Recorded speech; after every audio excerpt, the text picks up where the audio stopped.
नमस्कार, मैं मिंटू सरकार, जूनियर कंसल्टेंट NSTI बेंगलुरु। अभी दुर्गा पूजा का मौसम चल रहा है, नवरात्रि चल रहा है। सबको मेरा तरफ से नवरात्रि दुर्गा पूजा का शुभकामना, बधाई हो। सब लोग दुर्गा पूजा में, नवरात्रि में मस्ती कीजिए। दुर्गा पूजा नवरात्रि हर साल आता है, पर DRDO का वैकेंसी हर साल नहीं आता है। इसलिए किसी को ये भूलने से नहीं चलेगा कि DRDO का एग्ज़ाम अगला 2-3 महीना में होने वाला है, तो उसका प्रिपरेशन भी जारी रखना है। जैसे मैंने बोला था आप लोगों को कि DRDO का क्लास कंटिन्यूस चलेगा। क्लास 1-2 कंप्लीट हो गया, आज क्लास 3 है। और ये भी मैंने बताया था कि आप लोगों को एडवांस क्लास भी लेके आऊँगा, तो इसका नेक्स्ट वीडियो एडवांस क्लास में आ रहा है। तो आप लोग प्रिपेयर हो जाइए एडवांस क्लास के लिए। और आज शुरू करता है DRDO basic class 3 technical academy पर। सबसे पहला क्वेश्चन देखेंगे, which one is not a ferrous metal. इसमें से कौन सा फेरस मेटल नहीं है? कौन सा फेरस मेटल नहीं है? Steel, wrought iron, cast iron, aluminium. Aluminium हो जाएगा इसका राइट आंसर। कैसे एल्यूमिनियम कैसे राइट आंसर हो रहा है? स्टील में, आयरन में, रॉट आयरन में, कास्ट आयरन में आयरन का भाग है, पर एल्यूमिनियम में आयरन का भाग नहीं है। तो सही आंसर हो जाएगा एल्यूमिनियम। सेकेंड क्वेश्चन क्या बता रहा है, देखो, which one is a non ferrous metal. इसमें कौन सा नॉन फेरस मेटल है? ऊपर का जो ऑप्शन था वो सारा ऑप्शन इसी पर है। इसमें एल्यूमिनियम हो जाएगा नॉन फेरस मेटल। एल्यूमिनियम क्या हो जाएगा? अपना non ferrous metal. Question number 3, what is the temperature of weld zone. What is the temperature of the weld zone in gas welding. जब हम लोग गैस ओइल्डिंग करता है और जो जगह पे हम लोग ओइल्डिंग कर रहा है वो ओइल्डिंग एरिया का टेम्परेचर कितना है? तो सही आंसर हो जाएगा above 1500 degree Celsius, 1500 degree Celsius. 4 number question देखिए, how many diaphragms to in 2 stage regulator. जो हमारा 2 स्टेज रेगुलेटर है उसमें डायफ्राग्राम्स कितना होता है? 4, 6, 8 और नन ऑफ द एबव। तो आंसर हो जाएगा नन ऑफ द एबव। तो आप लोगों से ये क्वेश्चन है कि अगर नन ऑफ द एबव बता रहा है तो सही आंसर क्या है? इसमें आप लोग कमेंट कीजिए। देन मैंने नेक्स्ट वीडियो में आप लोगों को सही आंसर बता दूंगा, नहीं तो कमेंट में बता दूंगा। 5 नंबर क्वेश्चन में क्या बताया, देखिए, which one we are used in check the leakage in oxygen regulator. Oxygen regulator को चेक करने के लिए और ऑक्सीजन लीकेज को चेक करने के लिए ऑक्सी एसिटिलीन प्लांट में हम लोग कौन सा वाटर का यूज़ करता है? Soap water, plain water, water with mix sand, none of the above. तो सही आंसर हो जाएगा हमारा प्लेन वाटर। इसके साथ अगर आपको बोला जाए ये ऑक्सीजन के जगह में अगर एसिटिलीन बोलता तो आंसर क्या आ जाता? एसिटिलीन बोलता तो आंसर हो जाता सोप वाटर। एसिटिलीन बोलता तो आंसर क्या हो जाता? Soap water. 6 नंबर क्वेश्चन देखिए, punches used for making purpose are made of. जो पांच हम लोग वर्कशॉप में यूज़ करता है वो पांच कौन सा मेटल का बनता है? वो हो जाएगा अपना हाई कार्बन स्टील। क्या हो जाएगा सही answer? High carbon steel. In case of arc welding, अगर हम लोग आर्क वेल्डिंग कर रहा है यानी MMAW, SMAW, तो उसमें फ्लैक्स क्या रहेगा? तो फ्लैक्स रहेगा is coated on the electrode. Flux क्या हो जाएगा? इलेक्ट्रोड का ऊपर में कोटेड रहेगा, इलेक्ट्रोड के ऊपर में कोटेड रहेगा।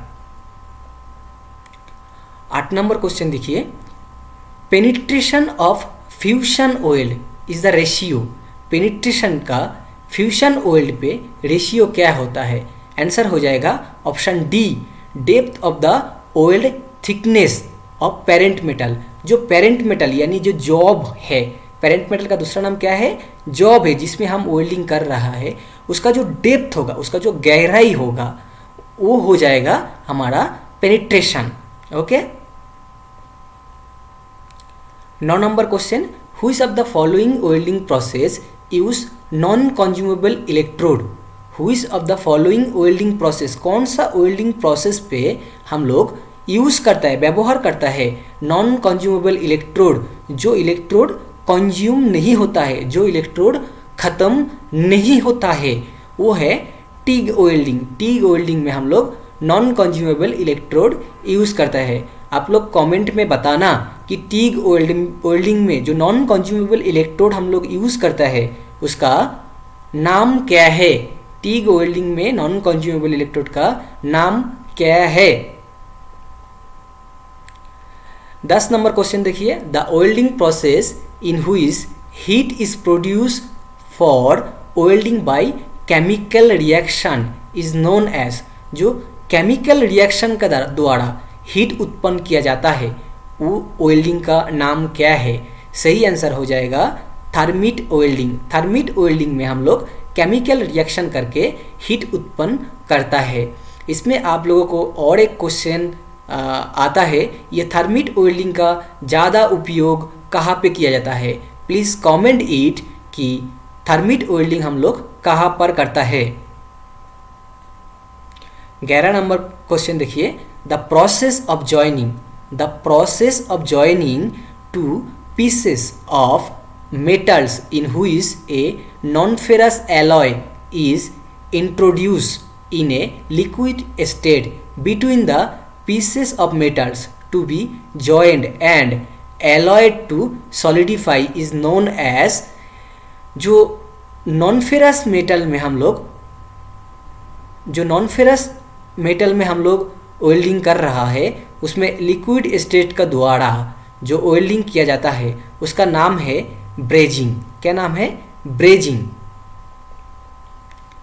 After the welding operation the residual flux must be removed from the metal surface immediately, otherwise the presence of residual flux will promoted corrosion, यानी जंग जिसको बोलता है, मरीचा जिसको बोलता है। 13 नंबर क्वेश्चन पे बोल रहा है, a ball peen hammer is specifies by. एक बॉल पेन हैमर कैसे पहचाना जाता है? कैसे एक बॉल पेन हैमर को हम पहचानेंगे? उसका वेट से हम पहचानेंगे जी वो बॉल पेन हैमर है। The tool use to draw lines, कौन सा टूल है? टूल्स है जिसमें हम लाइन ड्रॉ करता है on A chalk coated metal surface is called.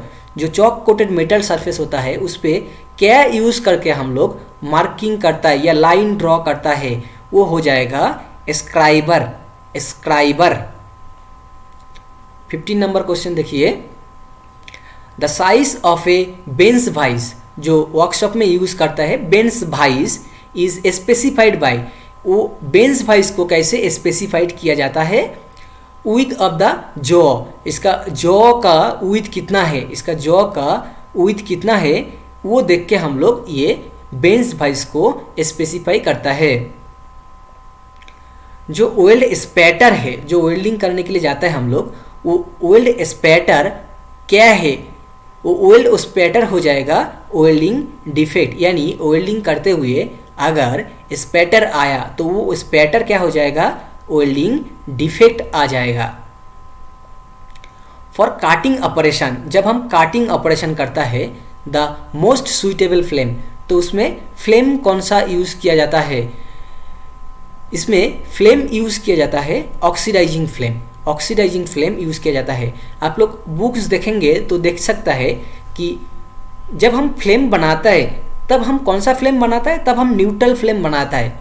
पर ऑक्सीडाइजिंग फ्लेम इसका आंसर कैसे आ जाएगा, जब हम जेट प्रेशर ओपन करके ज़्यादा ऑक्सीजन छोड़ता है तब वो फ्लेम बन जाता है क्या, ऑक्सीडाइजिंग फ्लेम।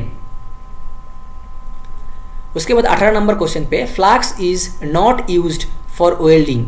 फ्लाक्स यूज नहीं किया जाता है कौन सा वेल्डिंग पे, वो हो जाता है कार्बन स्टील वेल्डिंग पे हम लोग फ्लाक्स यूज नहीं करता है। उसके बाद बहुत इजी क्वेश्चन है, black colour is usually paint on a oxygen cylinder. Oxygen cylinder पे कौन सा कलर आता है, ब्लैक कलर आता है। जितना भी सिलेंडर कलर है, मैं ग्रुप में यानी अपना टेलीग्राम ग्रुप में आप लोगों को कलर कोटेशन का फिगर भेज देंगे, वहाँ से सारा मतलब ऑक्सीजन के लिए क्या सिलेंडर क्या कलर होता है, अपना CO2 के लिए सिलेंडर कलर क्या होता है, फिर एसिटिलीन के लिए सिलेंडर का कलर क्या होता है, सारा वहाँ पे भेज देंगे।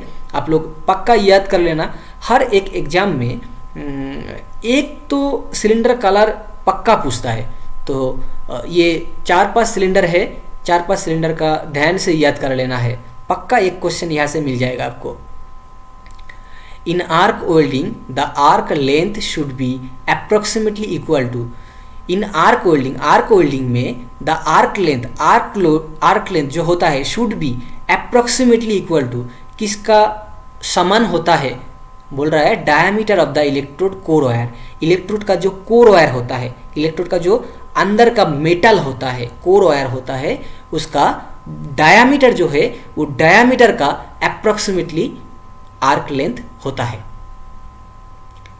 इन brazing the melting point of the filler metal. Brazing में फिलर मेटल का मेल्टिंग पॉइंट कितना होता है, अबव 420 डिग्री सेल्सियस। यही क्वेश्चन अगर यहाँ पे ब्रेजिंग का जगह पे शोल्डरिंग कर देता तो क्या हो जाता है answer, below 420 degree Celsius. Okay, which of the following property is considered for the controlling the porosity of the metal। porosity जो हम लोग वेल्डिंग करता है, जो पोरोसिटी आता है, वो पोरोसिटी क्यों आता है, बोल रहा है अगर गैस सॉल्युबल हो गया तो वो पोरोसिटी आता है। Which of the following is not a type of arc welding। निम्नलिखित से में कौन सा आर्क वेल्डिंग का टाइप नहीं है। प्लाज्मा एक आर्क वेल्डिंग है, इलेक्ट्रोस्लैग एक आर्क वेल्डिंग है, सबमर्ज्ड एक आर्क वेल्डिंग है, पर ये एआर एसिटिलीन जो है, ये एआर एसिटिलीन आर्क वेल्डिंग नहीं है। ये कौन सा वेल्डिंग है, ये गैस वेल्डिंग का भाग में आएगा। उसके बाद बताया soft jaws made of. Soft jaw मतलब जो बेंस वाइज हम लोग यूज़ करता है, जो वाइज यूज़ करता है, इस पे एक सॉफ्ट जॉ यूज होता है। वो किससे मेड होता है, देखो rubber, copper, bronze, none of the above. Answer है नॉन ऑफ द एबव। तो आप लोग मुझे कमेंट करके बताइए कि ये सॉफ्ट जॉ किस पे बनता है। अगर आप लोगों का सही आंसर आया तो ठीक है, नहीं तो मैं नेक्स्ट वीडियो या कमेंट में आपको बता देंगे। What does HAZ। ये HAZ का फुल फॉर्म क्या है, HAZ का फुल फॉर्म है हीट अफेक्टेड जोन। ये भी क्वेश्चन बहुत ही इंपॉर्टेंट है, ये क्वेश्चन बहुत ही इंपॉर्टेंट है, मैक्सिमम जगह पे ये क्वेश्चन पूछा जाता है। What is the order of temperature of heat produce in electric arc furnace. Electric arc furnace में टेम्परेचर कितना होता है, इलेक्ट्रिक आर्क फर्नेस में टेम्परेचर कितना आता है। यहाँ पे 3000 से 4000 डिग्री सेल्सियस, 4000 से 5000 डिग्री सेल्सियस, 5000 से 6000 डिग्री सेल्सियस, 6000 से 7000 डिग्री सेल्सियस। यहाँ पे मैंने आंसर नहीं लिखा है। क्यों मैंने आंसर नहीं लिखा है, मैं आप लोगों से कमेंट में इसका आंसर जानना चाहता हूँ। आप लोग ज़रूर इस पे कमेंट कीजिए कि 26 नंबर पे आंसर क्या होगा, ए होगा, बी होगा, सी होगा, डी होगा। मैं आपको कमेंट में ये बता दूंगा। क्यों मैंने ये 2-4 क्वेश्चन का ऐसा बोल रहा हूँ कि कमेंट में बता देना है। आप लोग अगर वीडियो देख रहा है, खाली देखने से नहीं होगा, आपको खुद को भी पढ़ना पड़ेगा। तो इसलिए मैंने आप लोगों के लिए ये प्रोसीड्योर चालू किया है। आप लोग सही में पढ़ रहा है, नहीं पढ़ रहा है, इसका एग्जाम मैंने यही पे ले लूँगा।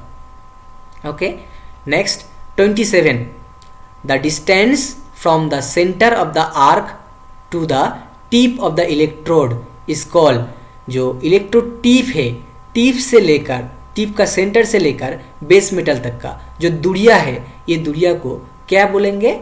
आर्क लेंथ बोलेंगे, आर्क लेंथ बोलेंगे। How the metals to be welded are connected to each other in spot welding. How the metals to be welded, कैसे एक मेटल को वेल्ड किया जाता है, कनेक्ट किया जाता है, जोड़ा जाता है, टू ईच अदर, एक दूसरे से, स्पॉट वेल्डिंग में। जो स्पॉट वेल्डिंग यानी रेजिस्टेंस वेल्डिंग का अंतर में आता है, इस पे कैसे जुड़ा जाता है, इस पे हो जाएगा answer mechanical pressure. Mechanical pressure से हम लोग स्पॉट वेल्डिंग में दोनों मेटल को जोड़ते हैं। तो यहाँ पे 28 क्वेश्चन आज का लास्ट क्वेश्चन था। तो थैंक यू एवरीवन। आप लोगों को अगर क्लास अच्छा लगता है, आगे आप लोगों को क्लास चाहिए, तो प्लीज़ इस चैनल को सब्सक्राइब कीजिए, लाइक कीजिए, और आप लोग का जो दोस्त लोगों को ये चैनल को ज़रूरत है उन तक ज़रूर ये चैनल को आप पहुँचाइए। Okay, thank you.